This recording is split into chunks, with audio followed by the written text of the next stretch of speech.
Hello to Bakersfield. I've heard a lot about Bakersfield. I want to thank our president for cutting regulations and supporting the American farmer.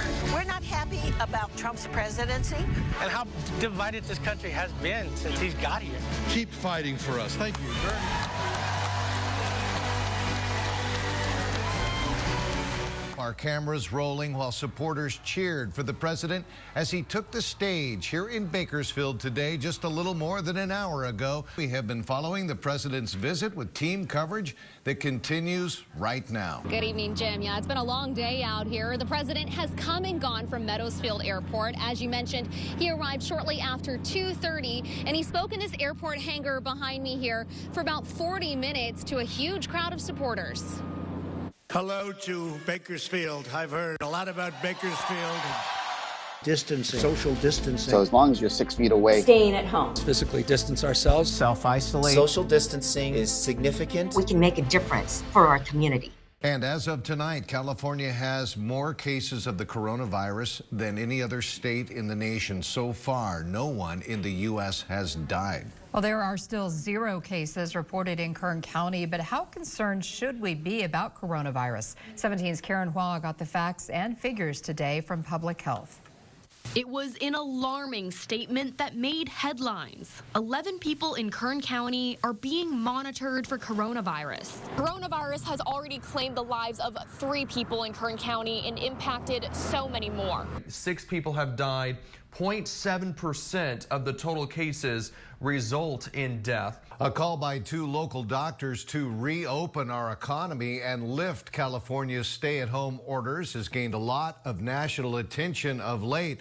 But their press conference last Wednesday has also drawn a lot of criticism.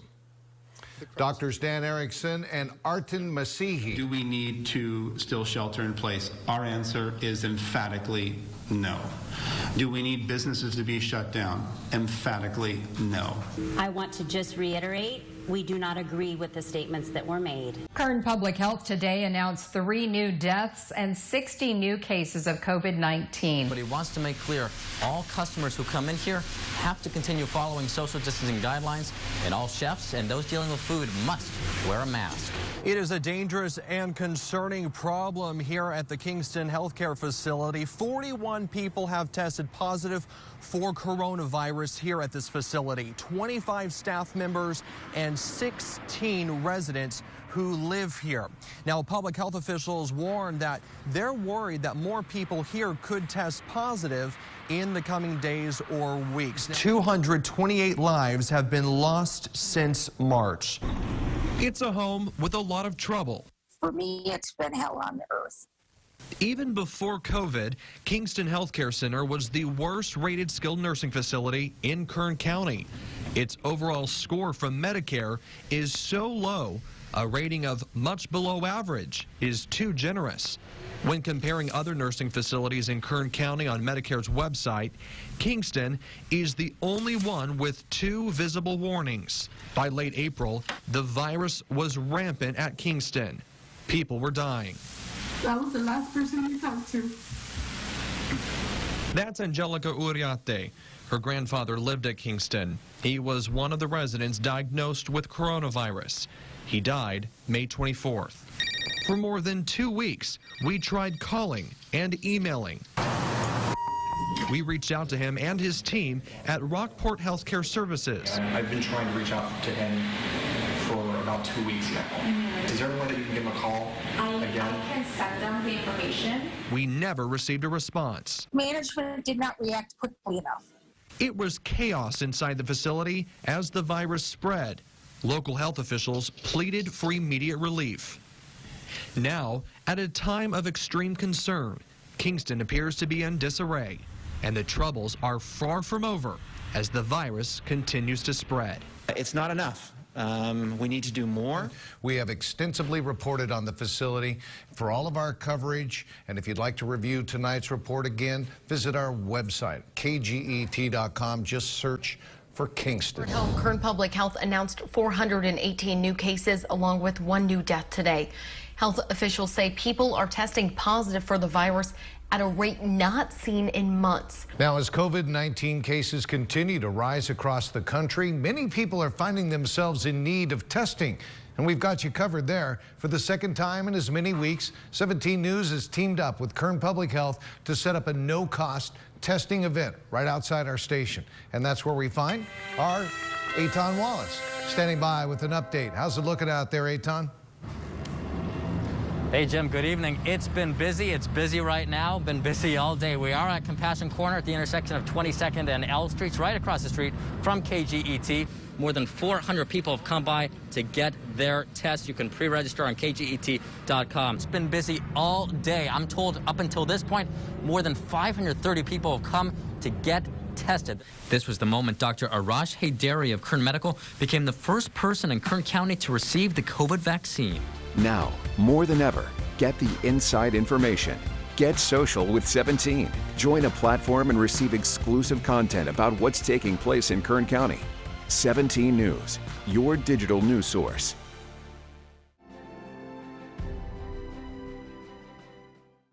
Donald Frederick Parker. How old am I? 98. I was born in 1921 in Omaha, Nebraska. I've been to Bakersfield about 20 years. I picked the Navy. I see all these guys carrying these guns wading through that mud, and I said, no, I think I'll ride. So I joined the Navy.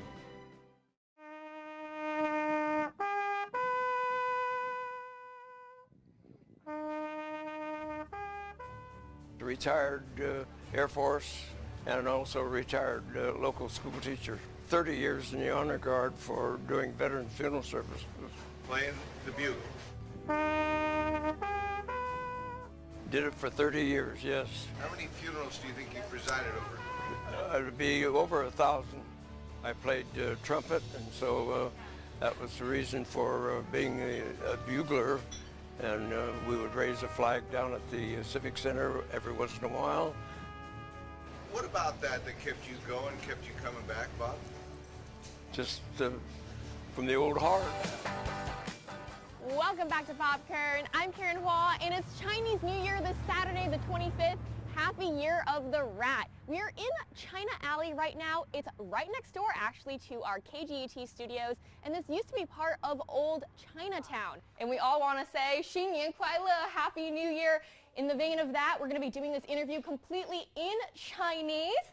So, Young Li, 你们哪里生啊？我们在台湾出生的。出生的，那你为什么到 Bakersfield 来啊？ I'm Karen Hua, and today we're here with the Diamond Divas. We have Dawn and Arissa joining us. They are a roller derby group. And first, I want to get this right, get this straight. What's the difference between roller derby and roller skating? So roller derby is a competitive sport. We are hitting each other, we're skating, we're rough and tumble. Rough and tumble. We feel like we have better control. Right. But the minute you feel it, you squat down. Yay! Falling backwards. There you go. Okay. And you just put all your weight on that one knee. Okay. Go ahead and come with us. Okay. We're a team. We stick together. Well, if you want to see one of the leading contenders to win the Best Picture Oscar this year, then you need to be a Netflix subscriber. The emotionally powerful and visually addictive The Midnight Sky is available through the streaming service starting December 23rd. We're not receiving anything. That puts our last contact with Mission Control at 3 weeks. This is the Arvin mayoral debate on KGET.com. Hello and welcome. Good to have you with us for this digital-only webcast streaming across our KGET and Telemundo Valle Central platforms. I'm Jose Gaspar. And I'm Perla Shaheen. You can be thorough if in the past you had no clue what was going on, and that you were brand new and you looked at it and didn't understand what was going on. But apparently, Jose, you had no clue as well because you went ahead and hired Scott Kimball. So isn't it contradictory for you to accuse Trujillo that she had no clue what was going on when you, in fact, did the very same thing? She said she had no clue looking at the background investigation. But you went ahead and also hired Kimball. You voted for him. So did you have a clue? The Kern County District Attorney's Office said that we did not have knowledge and we didn't have knowledge of what was going on with the charge that he was originally charged with and that he was charged that with. was in McFarland, correct, but he had a checkered past in Banning, he had a checkered past other places as well. Obviously, you guys did not do your homework, but let's continue. Good evening to you on this Monday. I'm Eitan Wallace, and welcome to Impeachment Wrap, Where Does America Stand, our web-only live show that wraps up everything you need to know about today's Senate impeachment trial. Now, timing is everything this week as President Trump's impeachment trial wraps up. His Tuesday State of the Union address is wedged between today's closing arguments and Wednesday's scheduled final vote of the trial. And welcome back. 17 News is your local election headquarters. And all this week, we've been looking at how California's universal vote by mail plan will affect Kern County. 17's Jason Katowski covers court for us at KGET.com. And we asked him to look into voting fraud in Kern County. We got a total of 57 cases. Here, piggy, piggy, piggy! You know, I was traveling down Chester, and I came through Garces Circle, and I was just cruising down the road. I noticed a little tiny piglet eating some grass off the center island. And so I thought to myself, that's pretty odd to see a piglet there. So I turned around to make sure that that's what it was. When's the last time you saw a little baby piglet running down Chester? Everybody started jumping out to try to help, and one of the safety officers that kind of was on the same page as me and realized that this little piglet isn't going to be an easy thing to catch. Look at this thing! Where did it come from? Hey, I'm Cliff. This is Ken from KUZZ, and we are here to celebrate the one and only Mr. Jim Ranger. Hey! I got my wife who she hollered for you. I know. That was nice. Thanks, Camilla. She picked out the dress, sweet 16, and pages folded down in Bride's magazine. That the Lord has kept me. He has kept me from all evil. She sings Just Another Day, and it's a reminder that we are still here, you know, and we will all get through this together. For a senior person to have their socialization kind of cut off and not really understand why and what's going on, it's been difficult for her. Alzheimer's and dementia is setting in, and you know, in the beginning I thought when she was asking every day to go to church that had something to do with it, but you know, we've bought puzzles, we've bought coloring books, but the one thing that sticks with her on a regular basis is that song, Just Another Day. It means so much, you know, to her and to the rest of us when she sings it. For her to be able to remember the words is just a blessing, you know.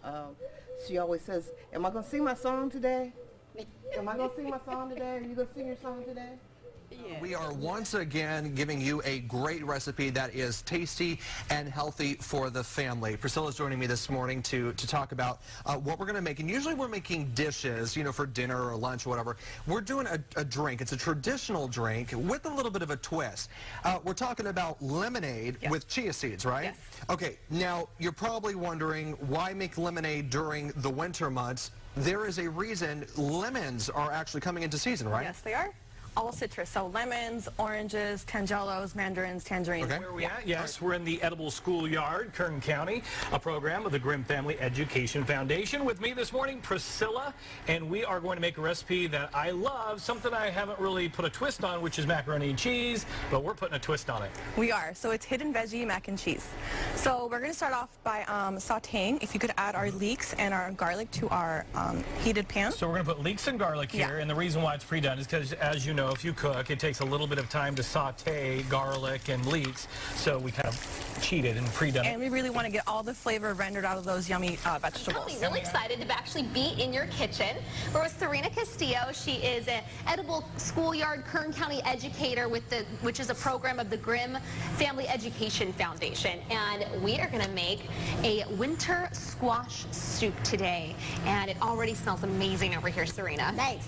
So I am excited to show you another quick recipe. A story gripping the nation hits home in Bakersfield as people cry out, as protests leave a path of destruction. 17 News is on the front lines, covering the local impact, keeping you informed with team coverage. Trust 17 News. It has has become quite the crowd out here. Hundreds of people have gathered outside the Bakersfield Police Department, lining this entire block, blocking much of traffic. By our estimation, we counted about 300 people here. The heat, almost triple-digit temperatures, is not stopping them. Coronavirus is not stopping them. We see some people wearing masks, some people not, but a lot of them chanting very impassionately with their signs, many of them saying Black Lives Matter. And during tonight's demonstration downtown, tempers boiled over. Check out this video here. A car drives into the crowd of protesters, appearing to strike at least two of them. Our own Karen Hua here was reporting for us when she also had to jump out of the way. We want to go live back out to 17's Eitan Wallace. He's been out there in the middle of it all and find out what's happening as we speak. Eitan? Hey, Tammy, yes, we are now marching east on California Avenue, just past Oleander Avenue. In fact, to my right, this is Bakersfield High School right here. And then to the left, you see over there, straight forward down that way, there are all the protesters. Roughly 3 dozen demonstrators marched westward on California Avenue towards Oak Street. And we want to warn you, some of these images may be disturbing.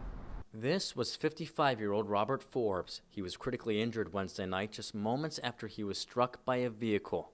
Saturday, he succumbed to his injuries. This is on Truxton Avenue, away from the main demonstration happening in front of the Bakersfield Police Building.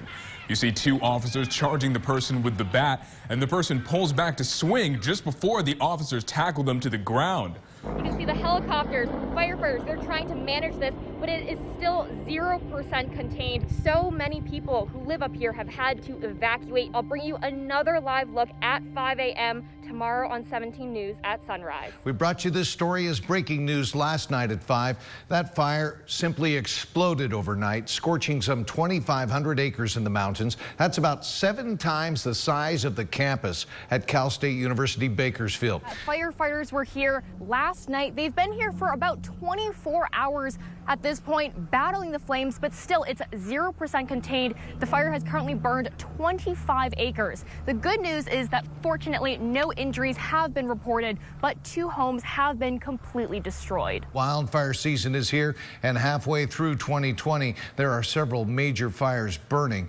right now. According to CAL FIRE, there have been over 5,700 incidents so far this year. Combined, those fires have burned more than 204,000 acres of land.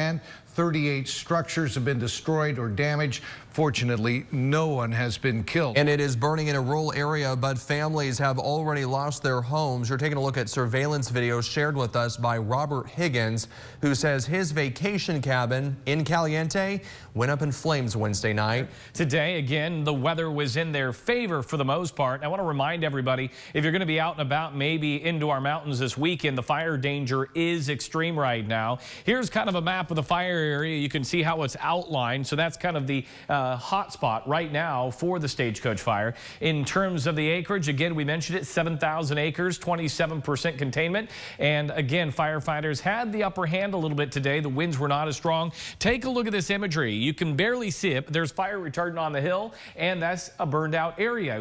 I looked at all the cameras. I can't find big plumes of smoke or anything like that. So I think that's a good sign. And Kern County Fire recommends evacuations for anyone living in these areas along Paiute Mountain Road and Saddle Springs Road. This is on top of the evacuation notices given earlier this week. It includes the area north of Walker Basin and east of Caliente Bodfish roads.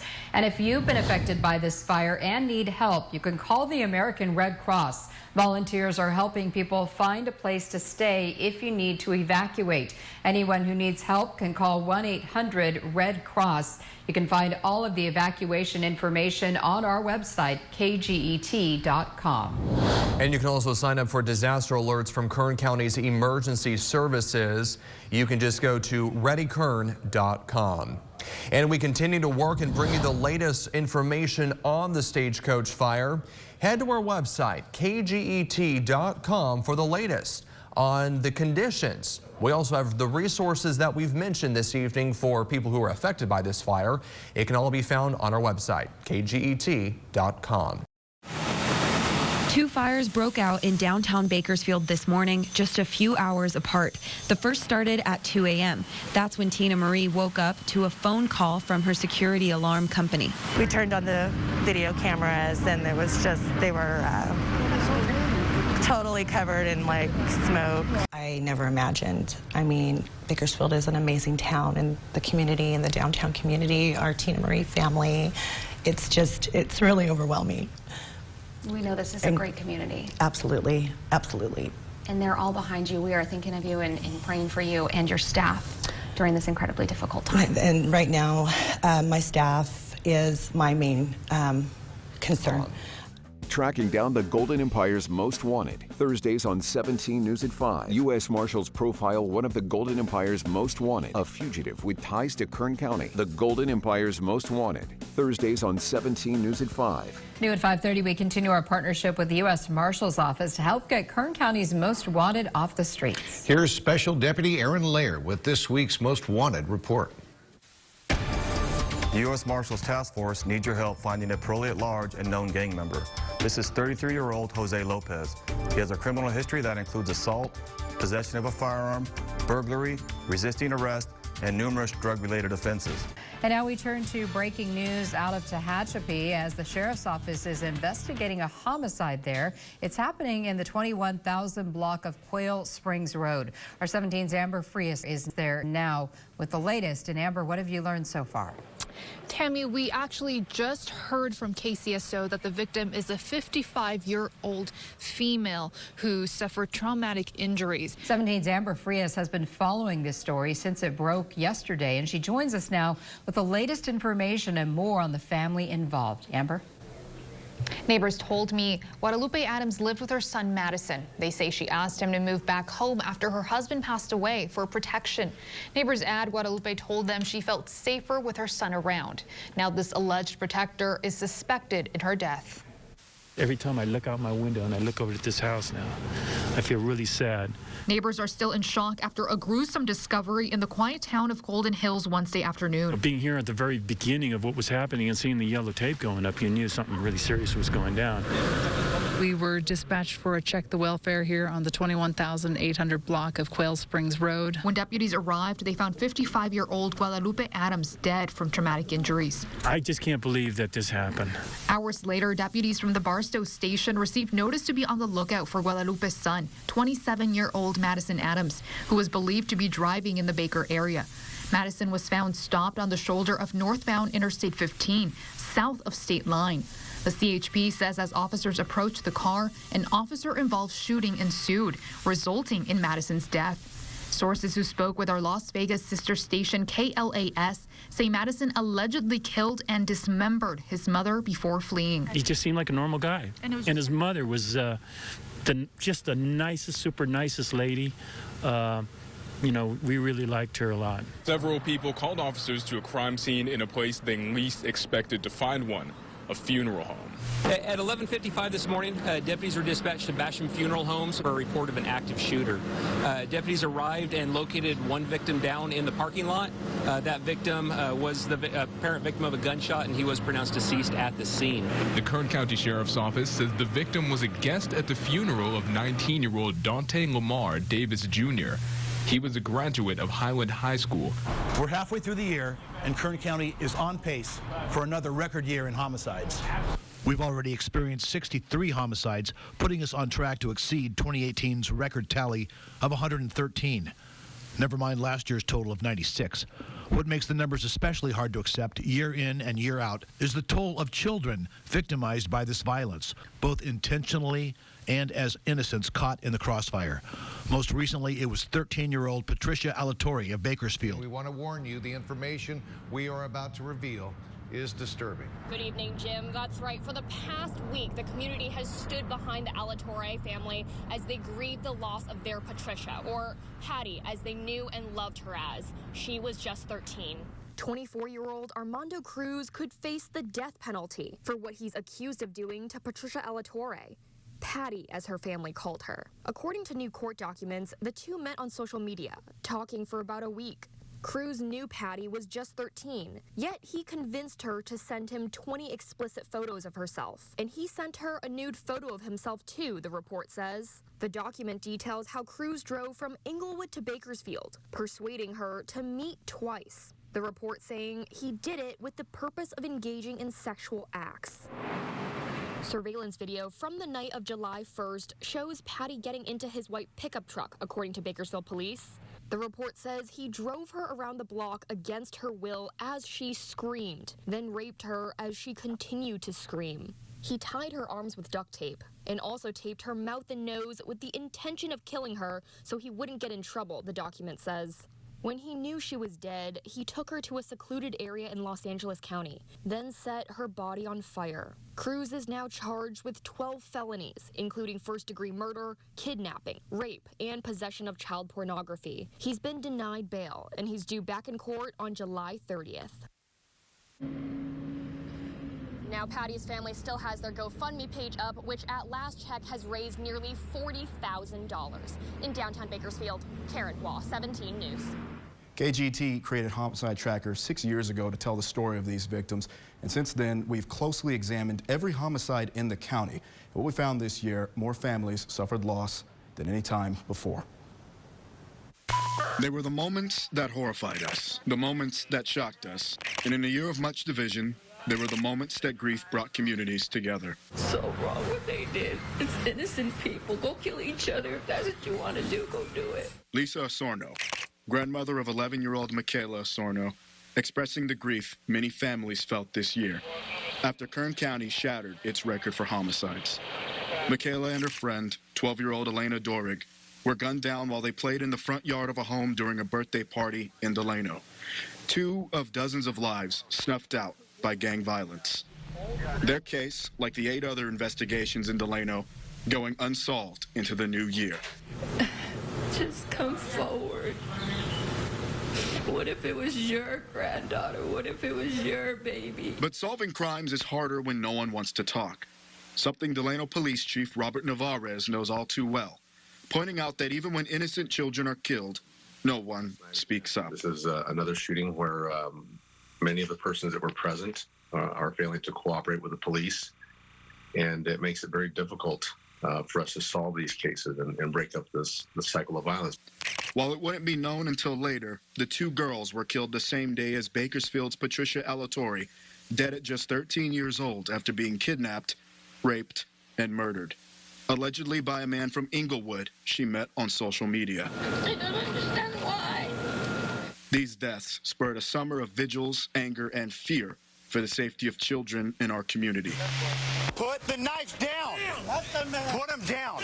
Body camera video showing moment after moment after moment of suspects charging at officers and deputies.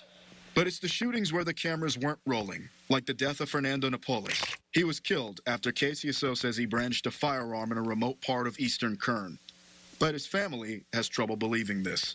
We have no idea how he got there. We don't even know whose car did he have, because he did not have a car. Napoles is from Lancaster. His family says he struggled with drugs and was living from shelter to shelter in the high desert. But there are many other cases where a suspect hasn't even been named. 16-year-old Valentin Ramirez, 17-year-old Raul Fernandez, and 18-year-old Adrian Ochoa were all found shot to death in a vineyard near Lamont. Their killer is still unknown. That happened barely a week after the shooting of Nayeli Gonzalez, a Fresno State student back home visiting family in Delano. The night of January 2nd, police say she was with a friend at Cesar Chavez Park when 3 strangers approached them, argued, then gunned her down. As we approach 1 year since then, no suspects have been announced in her case. An affirmative on medical. Kern County may have set a grim record this year. Now we'll see if 2021 will keep the renewed trend or show that the violence was just a symptom of a very bad year. And here at Circle 17, we know data points and court documents can only provide so much. Homicide Tracker is a project that aims to go beyond all that to tell each victim's stories, and for that, we are always in need of your help. So if you have photos, stories, or any other information about a victim to share, please contact us. You can leave info on the website, or you can email me directly at RaphaelStroud@kget.com. KGET.com. Vote by mail in Kern County is underway. You have the opportunity to fill out your ballot and mail it in.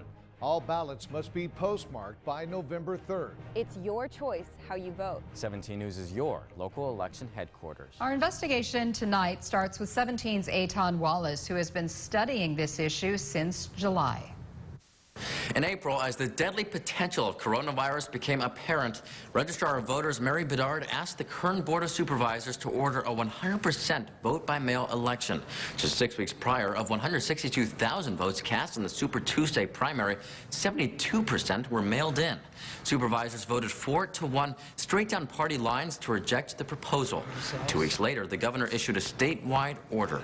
That means every single registered voter in California will receive one of these. A ballot. Your ballot will come here to your home, and after you fill it out, you're going to send it back in the mail, and then the ballot is no longer in your hands. So the big question now, is your vote safe? KGET hosted a live mayoral debate. 4 candidates shared their visions for Bakersfield. 17's Aton Wallace served as co-moderator and has a recap. The candidates spoke on a range of issues, from homelessness to public safety to the role of Bakersfield mayor. From the 17 News Studios, this is the Bakersfield Mayoral Debate, sponsored by... Moderated by Jim Scott and I, the half-hour debate aired live on TV 17 and streamed live on KGET.com and our KGET Facebook page. Next week, 2 more live local debates on the congressional level. Candidates running for 2 seats in Congress will be in studio head-to-head starting Tuesday night with the 21st Congressional District, where Democratic Congressman T.J. Cox will face off against Republican challenger David Valadao. 17 News is your local election headquarters, and our entire team tonight is dedicated to the races that matter to you here at home. We've never had an election like this where the majority of the voters have mailed in their ballots due to the COVID-19 pandemic. Here's where we stand right now in the Kern County part of this district, which represents part of the district but not all of it. Kevin McCarthy up 55% to Kim Magon 44%. McCarthy receiving more than 57,000 votes. Magon just over 45,000 with about 53% in. Aton, thanks. Now to the 26th Assembly District race. Incumbent Republican Devin Mathis challenged by Drew Phelps. The district covers all of the Kern River Valley and part of Tulare County. Here's how the results of Kern County are so far. Mathis right now 36% of the vote. His challenger Drew Phelps with 42%, and district-wide 51% for Devin Mathis and 48% for Drew Phelps, with 62% of the precincts reporting. 17 News is your local election headquarters. 2020 is a significant year for many reasons. The pandemic, economy, jobs, and most importantly, your vote. Debates surrounding the topics that matter most. Stay with 17 News. Well, you've probably noticed by now that we have a new news set. And getting to this newscast took a lot of practice and a lot of hard work putting this all together. 17's Maddie Jansen gives you a look behind the scenes now at what it took to get us to this point. To truly appreciate where we are today, we have to look to the past. Channel 17 has seen many iterations in Kern County since first broadcasting more than 60 years ago, then as KLYD. The station purchased and renovated this building in 1997. More than 25,000 hours of news has been broadcast from this room over the past couple decades. And despite upgrades throughout the years, as you can see, the bones of our set have remained largely the same, but soon this desk will be a part of Kern County television history. This green wall, a thing of the past. The future lies just beyond this door.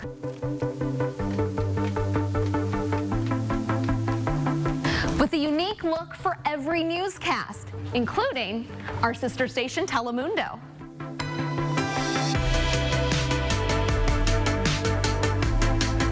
News will never be looked at the same. News will never be viewed the same in our community. And for me, it's just magical. The physical work began in March, tearing out the old Telemundo studio, 2,500 feet of cable laid, 90 lights installed, 50 video monitors meticulously arranged and then rearranged to get that perfect shot. But that old set has served us well over 2 decades.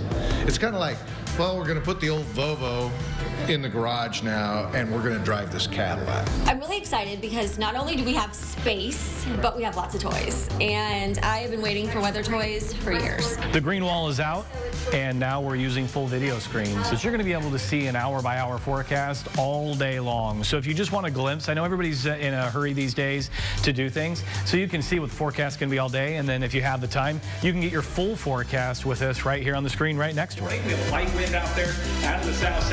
Before the COVID-19 pandemic. This set is incredible, man. It is just beautiful. I think it really will enhance our ability to tell stories even better than we do today. And we can present the news in a new light. It's got all the buzzers and the whistles and all the video technology. I just think it's so exciting. Presenting the news in a new light, but never without the journalistic integrity and community commitment we hold so dear. It's a new set. It's 2020 technology, but it's the same people. And that's what really makes the difference here. You like it? It's amazing, yes. Me likey. Me likey It's pretty too. amazing. Our day-long fundraiser to benefit the Lawrence Small Children's Center at Bakersfield Memorial Hospital is coming to a close. And right now, Tammy Melchok standing by with a special guest and a very familiar face. Always good when she stops on by. Tammy? Yes, it is. She needs no introduction. Former journalist and 17 News anchor Robin Mangren Scott. Hi, Tammy. So good to see you. Of course, she is now the Vice President for Strategic Marketing for Dignity Health. And you've been on both sides of the mic as far as this CMN fundraiser is concerned. You know, that's so true. And being on both sides of the mic, I have to start out by just saying thank you. Thank you to you and Jim and KGET, because we wouldn't be here today without you. The Lawrence Small Children's Center would not be here without you, our community, and the fact that you put your heart and soul into everything you do and your storytelling, and afterwards with the families that you meet.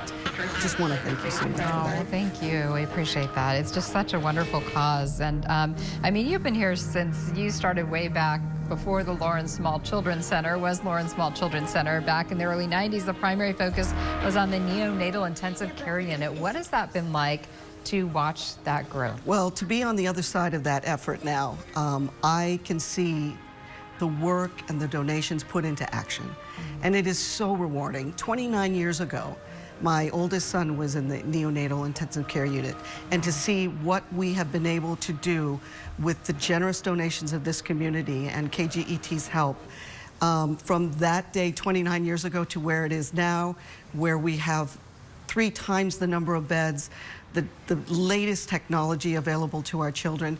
It is so rewarding. Welcome back. Now the moment we have all been waiting for. Time to tally up all the giving from today's Day of Giving. Yes, let's roll that tote.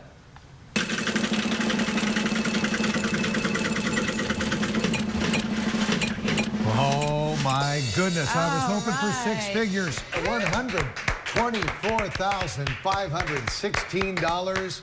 An amazing accomplishment, all thanks to you. Robin Woodward, your thoughts? That is incredible. Can you believe that? Don't make me cry. I'm not going to cry. That's It's okay to incredible. In a year that has been so hard during this pandemic, and the viewers have come through once again. We can buy every single item on our wish list. Thank you.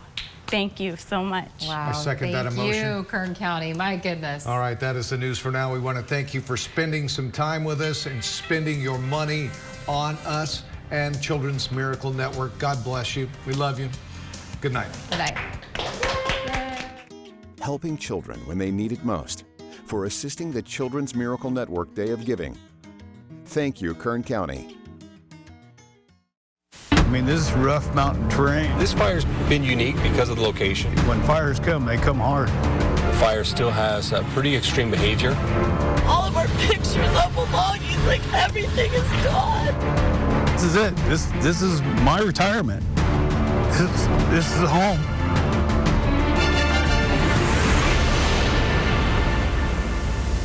Good morning. Good to have you with us. I'm Maddie Jansen. And I'm Alex Fisher. This morning, the Stagecoach fire continues its reign of terror as it quickly burns through the mountains east of Bakersfield. The threat of the fire is not over this morning. Firefighters continuing to fight to save homes and lives. Here's a look at just some of the intense images of the flames from the front lines. Right. Firefighters are unleashing a brutal attack on this fire, but it seems Mother Nature still has the upper hand. And the fire is burning in our mountain region, cradled between Lake Isabella and Tehachapi. It is a rural area, but many people live there. And this morning, they're wondering if their homes still stand. Here's a look at your Friday morning headlines. The fire has grown to more than 7,000 acres. That's about 11 square miles. It is only 15% contained. More than 770 firefighters are on the front lines. 13 homes have been destroyed. This morning, we have team coverage. Our morning forecaster, Kevin Charette, is tracking conditions.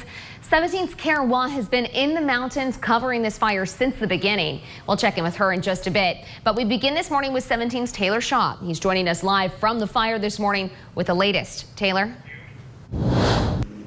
Well, good morning, Maddie. Favorable conditions right now for firefighters and favorable conditions overnight for firefighters, which is a good sign. Right now, it's pretty cold. We're off Caliente Bodfish Road here, and it is about 50 to 55 degrees, not too windy. You can definitely smell the smoke coming from right behind me. And as you can see right here, the fire came through a day ago, about a day or two ago, and just ravished this area right here, completely scorched right next to me. As we've mentioned, now 7,000 acres have been destroyed by this fire. As we take a look at some video of how this fire has burned through this area, right now nearly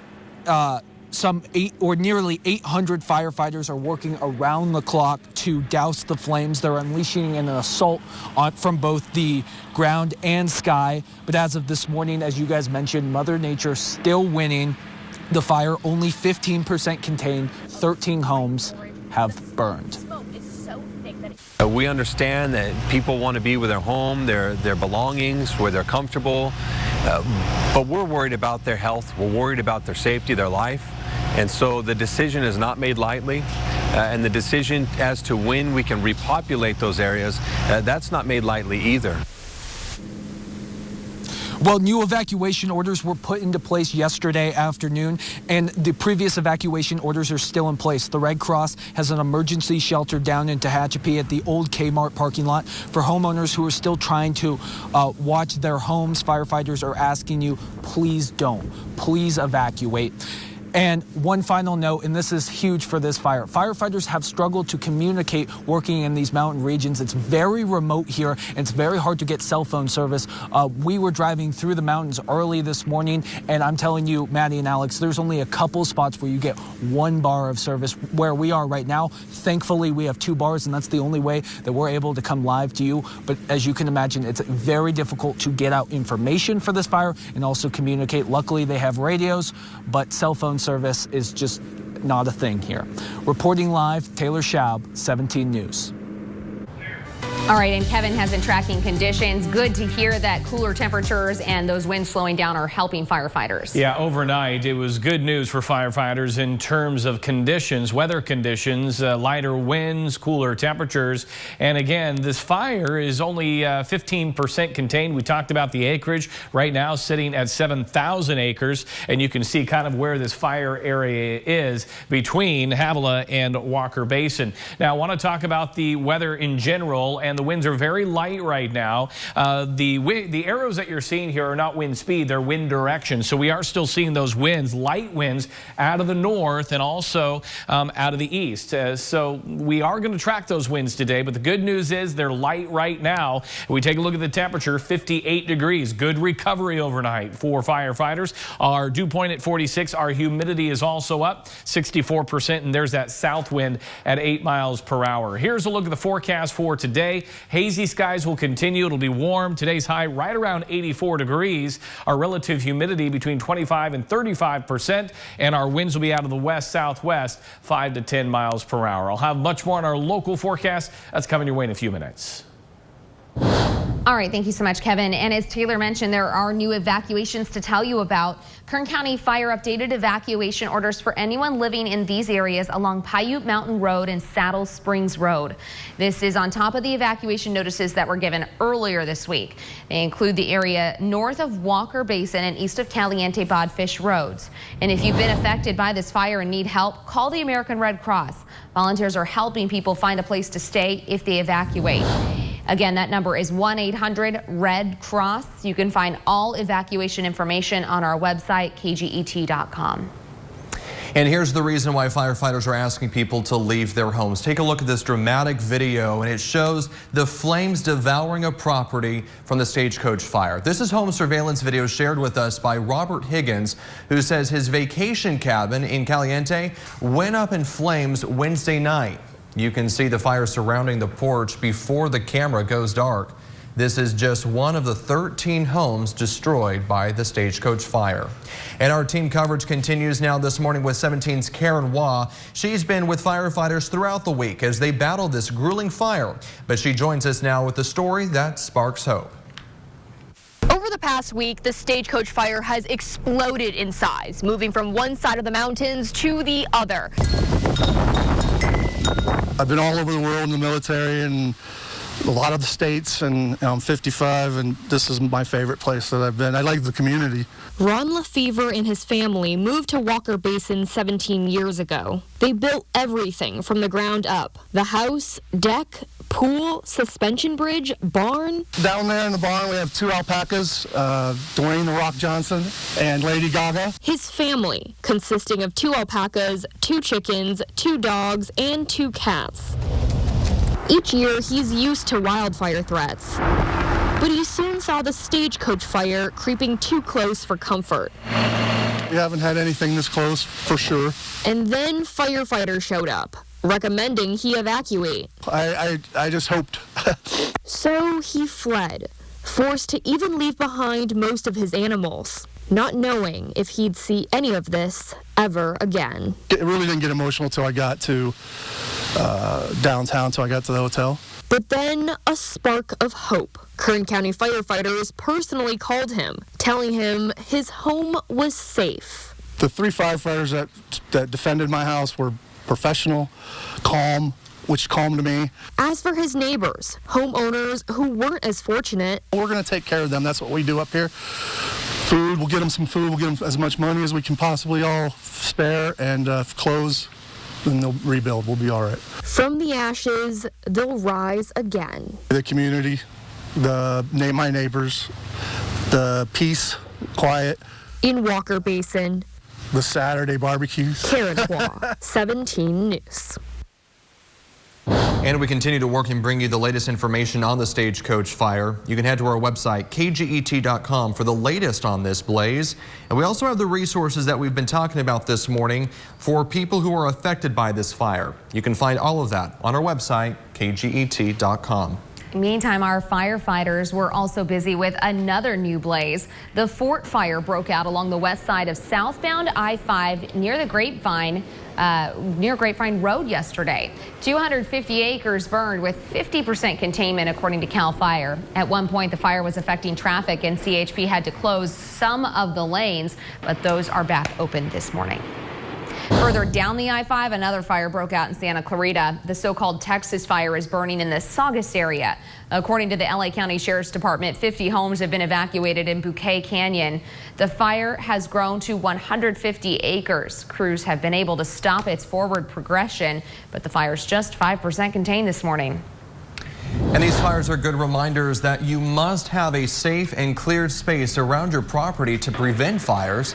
It's called hazard reduction clearance. You can even be fined if you do not clear a space. If you're not sure if your property falls within the required area, you can locate it using the lookup tool on the CAL FIRE website.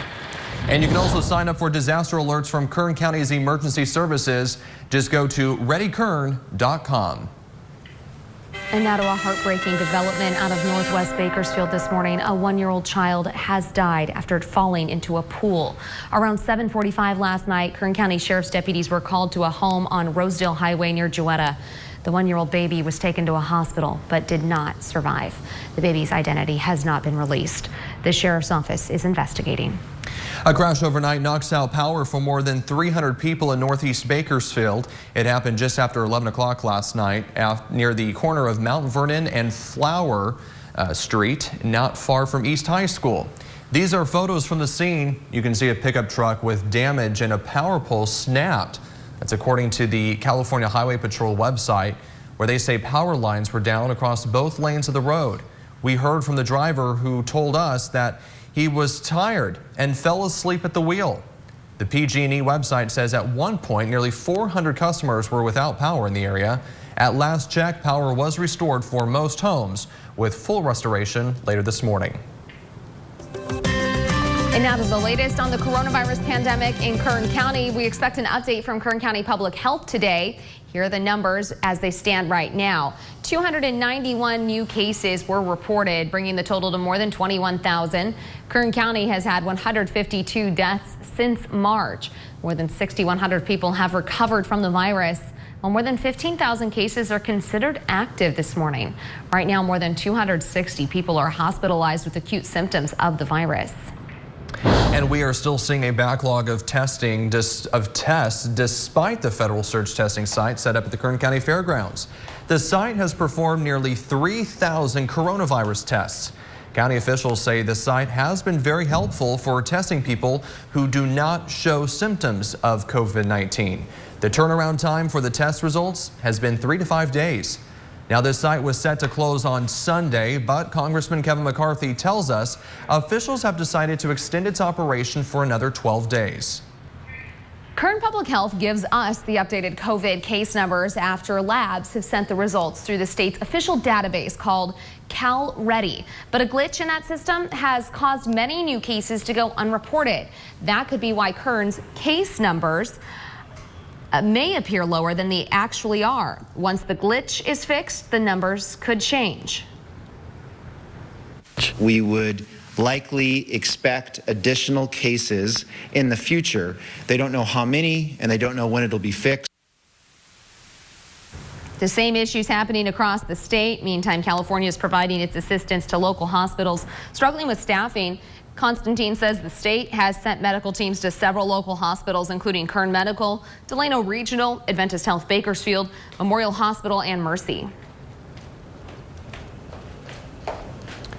All right, still ahead this morning here on 17 News at Sunrise, the coronavirus is still causing havoc across the nation. In our next half hour, hear what lawmakers are doing to help people financially impacted by this virus. Plus, what the president is considering this morning. Welcome back. Your time now is 5:16 on this Friday morning, and the weather is of utmost concern because of all these fires popping up around our area, Kev. Yeah, we've been kind of lucky the last couple of days with cooler temperatures. We are going to see a little incline as we go throughout the weekend. Taking you outside right now, the Adventist Health Cam, and you can see the Padre Hotel. The sun is still down, but soon the sun will be up for us, and you can see a different angle for looking off to the east. We're sitting at 70 degrees right now in Bakersfield under a calm wind, and as we take a look at the almanac, we should be right around 97 this afternoon. We're not going to be in the upper 90s, so that's good news for us. And the record of 110, that was actually set back in 1905. And you can see temperatures running into the 60s and 70s for you this morning for the valley. Into the mountains, 48 in Pine Mountain Club. Tehachapi at 59, 66 out of Lake Isabella. Here's a look at the satellite and radar, and there's not much to show you, except we will see a little bit of cloud cover along the coastal areas once again today, but the interior part of the state looking sunny and slightly warmer.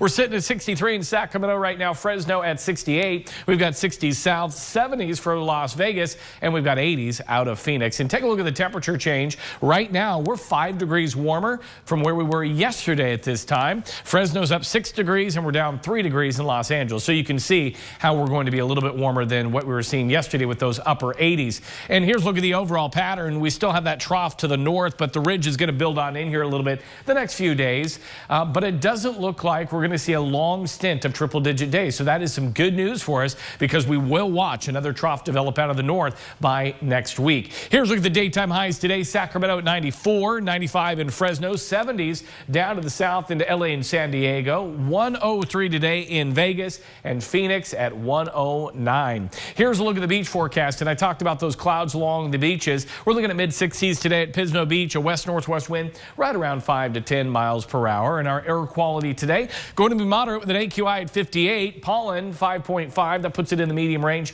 and our UV index is still high, so make sure you've got the sunscreen on. Here's a look at today's temperatures. 94 in Bakersfield along with McFarland and Delano, 92 in Taft, so those 80s are out, the 90s are back. Into the mountains today, look for sunny conditions, a west-northwest wind right around 5 to 10.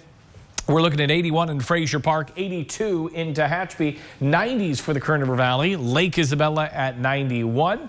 And then as we take a look at the desert forecast today, sunny skies. We're going to see that breeze out of the southwest, 10 to 20. We're looking for a high of 92 in Mojave. And Ridgecrest, the good news for you, still trying to keep you below 100. You're looking at 99. Here's a look at that extended forecast, and you'll see the little warm-up coming in tomorrow, 97, 101 for Sunday and Monday. But then we'll bring it down a couple of degrees by next week. So that is good news for Tuesday, Wednesday, and Thursday. It means we won't see a heat wave in place. Heat wave number 5 is out, and let's hope we don't see heat wave number 6. As we take a look at the mountain forecast, 87 on Saturday, upper 80s for Sunday, Monday, Tuesday, but then back into those mid 80s by next Thursday. And then for the Kern River Valley forecast, mid to upper 90s for the weekend, then we'll level things off by the mid part of next week. So the comfortable 80s that we saw yesterday, out the door. It felt like early fall. It was so nice. It was so nice. And I just have to say, good to see you. I know, right? It's been a while. Team's back together. Yeah. All right, thanks so much, Kev. All right, well, still to come this morning here on 17 News at Sunrise, an update to a double shooting in Bakersfield. Now, police now have a man in custody. We'll have that update after this. We're back here at 521. Police have arrested a man suspected in a double homicide earlier this week. That shooting left 2 men dead. It happened Tuesday night on 10th and M Streets. Neither victim has been identified by the coroner yet. Yesterday morning on Sunrise, we told you police were searching for this man, and overnight we learned officers arrested Eric Laval Nichols in Wasco in connection to the murders. Bakersfield police arrested a man accused of breaking into a home and assaulting an 82-year-old man. Police say on Monday they were called to a home on Panorama Drive just a few blocks away from Bakersfield College. There they found the elderly man with injuries. He told officers a man broke into his home and assaulted him. Police arrested Jeremiah Aguilar. He faces several charges including burglary, elder abuse, and assault. A former Bakersfield College wrestler has died unexpectedly. Keithan Estrada was just 21 years old. It's unclear how he died. Estrada was a standout with the Renegades for 2 seasons between 2018 and 2019. And Bakersfield College wrestling head coach Brett Clark said in a statement he had a bright future ahead of him, and we're going to miss him. He's survived by his mother, father, 3 siblings, and a niece, according to BC. Estrada's family has set up a GoFundMe account to help pay for funeral expenses. And you can find a link on our website, kget.com. Absolutely heartbreaking. Yeah, it's so sad. Still to come this morning on Sunrise, the president issuing an executive order banning the popular video app TikTok. Why he says the app is unsafe, plus your chance to weigh in. KGET Business Watch is brought to you by Grapevine MSP Technology Services, the Valley's leading IT service provider. Welcome back. Mortgage rates have dropped again, hitting another all-time low. And this is not the first time it's happened this year. According to Freddie Mac, the average interest rate on a 30-year fixed-rate mortgage fell to 2.88% this past week. That is the lowest level in nearly 50 years. The 15-year fixed-rate mortgage dropped to 2.44%. Freddie Mac says the low rates should strengthen the real estate market. Facebook's extending its work-from-home policy until July 2021. The tech giant says that employees will be given $1,000 for home office needs. Facebook CEO Mark Zuckerberg had previously indicated half the company's employees could be working remotely for the next 10 years. This decision follows similar ones from other tech companies amid the coronavirus pandemic. Google has extended its work from home policy until July 2021, and Twitter has said its staff may work remotely indefinitely. President Donald Trump signed an executive order targeting the popular social media app TikTok. This comes after the president threatened a September 15th deadline to close down the app unless it was bought by Microsoft or another U.S. company. Under the executive order, all U.S. companies and people will be prohibited from transacting with ByteDance, TikTok's parent company. In the order, President Trump cites privacy concerns, saying TikTok automatically captures vast swaths of personal information from its users, including internet activity. The order will go into effect in 45 days. And that brings us to our 17 interactive feedback poll this morning. We're asking, should Chinese companies like TikTok be banned in the U.S.? Call or text us at 888-4617. Press 1 if you think it should, and 2 if not. You can also text, tweet, email, or Facebook your comments. Once again, our interactive feedback phone line is 888-4617. And we'll hear some comments and have results coming up. Coming up in the next half hour on Sunrise, an update on a case of Kern corruption. 2 convicted ex-deputies are accepting charges. Again, we'll explain coming up. Working in the spirit of the Golden Empire, this is 17 News at Sunrise. Welcome back. 5:30 on this finally Friday, and we are watching the weather closely. Everyone's concerned because of the weekend, but we're especially curious because our firefighters dealing with these fires, especially the Stagecoach fire, which continues to grow. Yeah, they've had a couple of nights of rough conditions, but it looks like things could be better. Let's take a look at your forecast now with Kev, who has a look. Well, we had some good recovery last night. When I say recovery, I mean better temperatures, better humidity values, good dew points, and the winds were fairly calm. So that was good news for firefighters last night. We are going to be a little bit warmer today. Yesterday, our high in Bakersfield, upper 80s with 89 degrees. Let's show you what we've got going on out there right now. We've got clear skies, sun slowly coming up. We've got temperatures right now hovering into the 70s, so 70 degrees for Bakersfield under a calm wind right now. As we take a look at the dog walk forecast, you can see by 8 a.m. 76. We'll warm up into the 90s this afternoon, but then by 5 o'clock we'll be back into the upper 80s. And one thing to note, we're still talking about clear the shelters. I want to show a cute pup, and this is Ella, and a friend of mine, Susan, adopted her last month. She needed somebody at home with her, and so she called her Ella for Cinderella, and she says she's been the best pup that she was able to adopt. And we encourage you to adopt at the City Animal Care Center all month long. Again, it is our Clear the Shelters event, and we're going to be featuring other folks around our community, their pups that they've adopted as well. 59 in Tehachapi right now. We've got a light wind out of the west-northwest at 7, and as we take a look at the hour-by-hour forecast, we're going to be upper 50s by 7 a.m. and then some lower 80s this afternoon. I'll have more weather in just a little bit, but first, back over to you. Thanks so much, Kev. Recapping our top stories on this Friday morning. As we mentioned, the Stagecoach fire continues to rage in our Kern Mountains in the Caliente area. Kern County Fire says 13 homes have now been lost since the fire started Monday between Havilah and Tehachapi. The fire is up to 7,000 acres and is only 15% contained as of last update. Crews are fighting the Stagecoach fire from the ground and the air. A 1-year-old child is dead after drowning in a pool. Around 7:45 last night, Kern County Sheriff's deputies were called to a home on Rosedale Highway near Jewetta. The 1-year-old baby was taken to a hospital but did not survive. The baby's identity has not been released, and the sheriff's office says they're still investigating. Kern Public Health says a technical glitch at the state level is leading to incomplete reports on the COVID-19 numbers in Kern. Here's how they stand this morning. 291 new cases were reported yesterday. Kern has more than 21,000 positive COVID-19 cases since the beginning of the pandemic in March. 152 deaths have also been reported in Kern. More than 6,100 people have recovered. Right now, more than 260 people are hospitalized with acute symptoms of the virus. We expect new numbers from Public Health around 10 a.m. today. Today's the day Democrats and White House negotiators had hoped to outline the basics of coronavirus relief, but both sides say it's probably not happening. NBC's Tracy Potts shows us what that means for millions of Americans facing eviction and mounting bills without unemployment checks. Maddie and Alex, good morning. Good morning, everyone. This means millions of people are in limbo while Washington tries to work this out, and President Trump promises action today.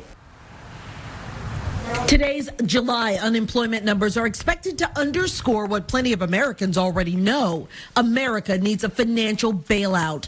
But talks have stalled in Washington. Coronavirus relief in jeopardy. It's most unfortunate. We're still a considerable amount apart. Instead of waiting it out in Washington, some senators have already headed home. We are willing to do a smaller deal. When they said a skinny proposal, it was anorexic. With no deal, President Trump is expected to issue executive orders today to temporarily restore federal unemployment checks, halt evictions, suspend student loan payments, and defer payroll taxes. An executive order will leave millions of people out.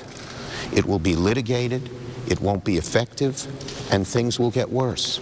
The president just back from Ohio, where Governor Mike DeWine first tested positive for COVID-19, then negative in the same day.